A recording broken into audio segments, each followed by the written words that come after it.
చేశాం కాబట్టి మేము నిదానంగా వస్తాం అని యేసయ్య నిన్ను గమనిస్తూ ఉన్నాడు. కానీ ఒకసారంట ఆయన చెప్పాడు, ఎవరు గుంటం ఎడ్వర్డ్ విలియమ్స్ గారు చెప్పారు, ఒక ఎగ్జాంపుల్ చెప్పాడు. అంటే నిజంగా చూసిన సంఘటననే చెప్తా ఉన్నాడు. ఒకసారి అంట మంచి కన్వెన్షన్ జరుగుతుందంట. దాంట్లో ఏమైపోయిందంటే వేలకు జనాలు కిరిసిగా వచ్చేసారు ఆ కన్వెన్షన్కి. వచ్చింటే ఏమైపోయిందంటే బాత్రూములు అన్ని బ్లాక్ అయిపోయినాయి. ఏమైపోయినాయి? బ్లాక్ అయిపోయినాయి. అందరూ ఎప్పా బాత్రూములు బ్లాక్ అయినాయి. ఇక ఎట్లా కష్టము, ఆ గుంత నిండిపోయింది. ఏది లెట్రిన్ గుంత నిండిపోయింది. దీన్ని ఎవరు క్లీన్ చేస్తారు? ఇంకా ఇప్పుడు చాలా కష్టమైనటువంటి ప్రాబ్లం ఎదురైంది అని అందరూ ఒకరొకరు మాట్లాడుకుంటున్నారట. అలా మాట్లాడుకుంటుంటే ఉన్నట్లుండి ముగ్గురు వ్యక్తులు అక్కడికి వచ్చారు. వాళ్ళు ఇలా కట్టుకొని, ఏంటి ఇలా మాస్కులు లాగా కట్టుకొని గబ వచ్చారట. వచ్చి తీయండి ఆ యొక్క ఏదైతే లెట్రిన్ గుంత క్యాప్ ఉంటుంది కదా, పైన ఉన్నటువంటి ఆ లిడ్ను బయటకు తీశారు.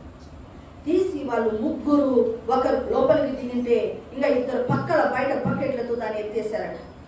ఎవ్వా వీళ్ళు ఎంత గొప్ప పని చేశారు. ఎవరు మనమైతే దిగుతామా? వాసన ఛాయల్లో వస్తేనే పరుగులాడతాం, అబ్బా కప్పు కొడుతుంది. మరి వాళ్ళు ఏం చేశారో అదంతా మొత్తం గుంత అంతా క్లీన్ చేశారు.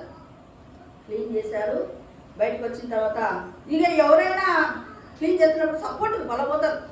ఇండివిజువల్గా చేయండి రా అంటే పోటీలు వస్తాయి, కానీ ఇది సపోర్ట్ చేయండి రా అంటే కానీ ఇంకా బాగా చేస్తారు. అప్పుడు బాగా ఇంకా మనం ఇంత అంతా చేయకపోతే ఏం బాగుంటుంది అని చెప్పి చేతులకు నీళ్లు పోసారు, కాళ్ళకు నీళ్లు పోసారు, అంత సబ్బు ఇచ్చారు, కడుక్కున్నారు, వెళ్ళిపోయారు ఎవరు దారిన వారు.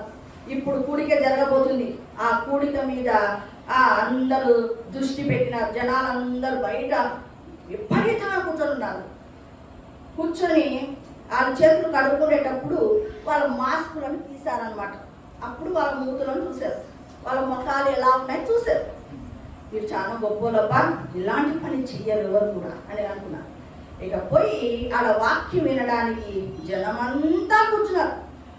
వాళ్ళ యొక్క మొత్తము స్నానాలు చేసుకొని, బట్టలు ఉతికేసుకొని, వాళ్ళ కాల కుర్చాలు తీర్చుకొని బాగా కన్వెన్షన్కి వచ్చి కూర్చొని అలా స్టేజ్ వైపు చూసి వాళ్ళు ఆశ్చర్యపోయారు. ఏంటి కారణం అంటే ఆ క్లీన్ చేసిన వాళ్ళు ఎవరంటే ఆడ స్టేజ్ మీద వాక్యం చెప్పేవారు. ఆ స్టేజ్ మీద వాక్యము చెప్పేవారు. అక్కడ ఉన్నటువంటి జనము ఎవరు క్లీన్ చేస్తారు? నువ్వు చేయిపో అంటారు కదా.